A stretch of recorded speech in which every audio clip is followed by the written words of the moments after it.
Welcome to footballgameplan.com. Where football makes sense. Alongside Cornell Hunter, I'm Tyler Merkovich. This is the 2019 preview for the Tampa Bay Buccaneers, Cornell. And the Raheem Morris era has begun. John Gruden out, and the first thing Morris wants to do is get a franchise quarterback in there. He knows this guy, Josh Freeman, 17th overall. They take him. He's going to compete with Byron Leftwich, who they brought in, and Luke McCown. Who's going to win the job, and how's their quarterback situation looking like? To be honest with you, Tyler, I'm very concerned with the quarterback situation in Tampa Bay. You get rid of a proven winner in a guy like Jeff Garcia, who you know is going to bring his A game every Sunday. You bring in a guy in Byron Leftwich who has struggled with injuries. He's immobile in the pocket, takes a lot of shots below the waist, and he misses a lot of games. And behind Leftwich, you have a rookie in Josh Freeman. Here's a guy who played in the Big 12, a conference that was a pass-happy conference, and he threw a lot of interceptions in college. And my biggest concern, if you're throwing interceptions in high numbers at the collegiate level,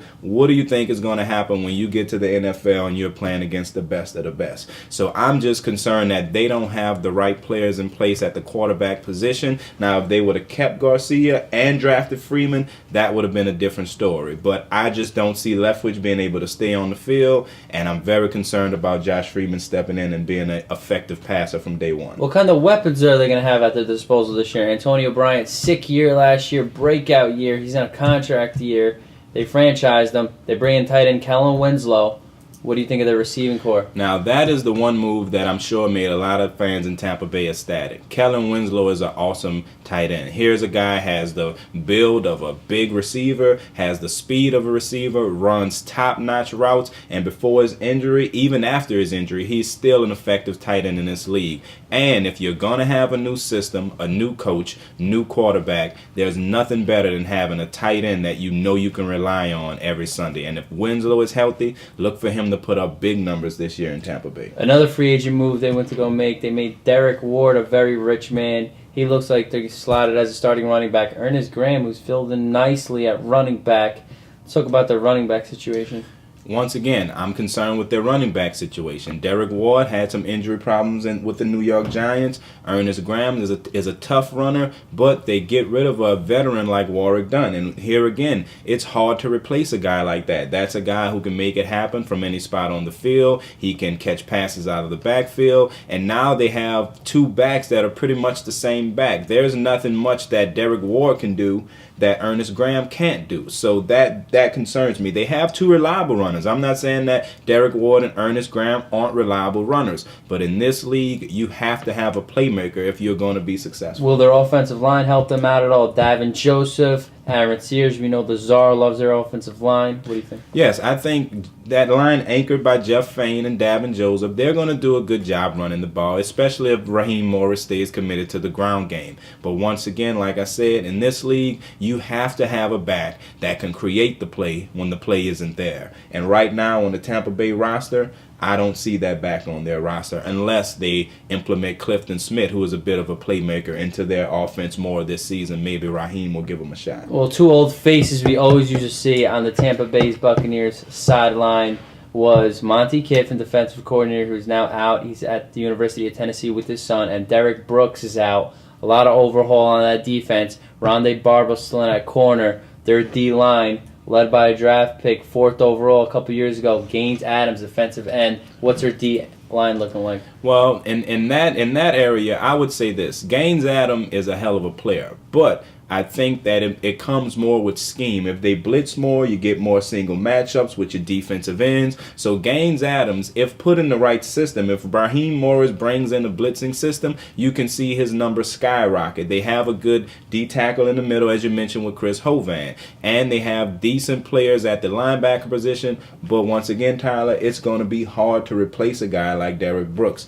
If I'm a coach with Derek Brooks, he's going to play for me until he retires, because a guy like that, you can never question his skills. So the D-line, Gaines Adams has potential, and the linebackers should be fine with Barrett Ruud, but they're going to miss Derek Brooks. How about the back seven? They moved Phillips from safety to linebacker. Of course, Barrett Ruud is playing pretty well for them.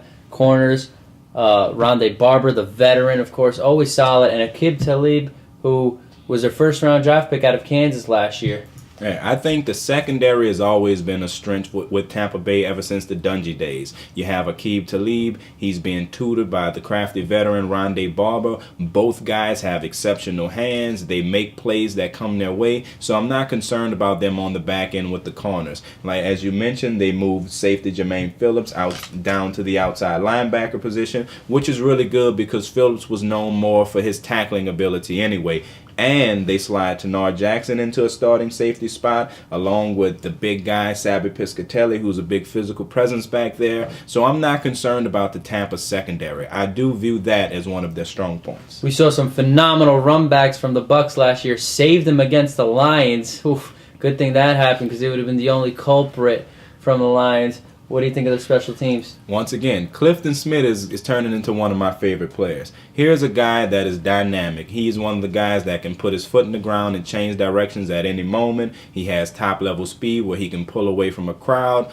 I just wish that Raheem Morris will try to get him more carries in the actual ground game. So as far as special teams, kick, punt returns, Tampa Bay will have a top-notch special teams return unit this year due to the playmaking ability of Clifton Smith. This team played well in the beginning of the year, fell off the second part of the year. They lost that Monday night game to Carolina, and then Oakland absolutely manhandled them the final week. They were pretty good last year, middle of the pack of the NFC South. What's your prognosis on them in that division?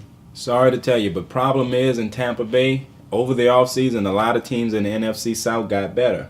In my honest opinion, I think the Tampa Bay Buccaneers made a lot of moves that didn't improve their team. So I see the Bucs finishing at the bottom of that division, maybe 4 to 6 wins this year. They'll struggle, as I mentioned, due to the quarterback situation and getting rid of a lot of irreplaceable players. You can't replace a guy like Derek Brooks and Warrick Dunn in one offseason. So a lot of change in Tampa. Raheem Morris will be building for the future. That's Cornell Hunter. I'm Tyler Merkovich for FootballGamePlan.com. For more NFL team analysis, visit FootballGamePlan.com/NFL.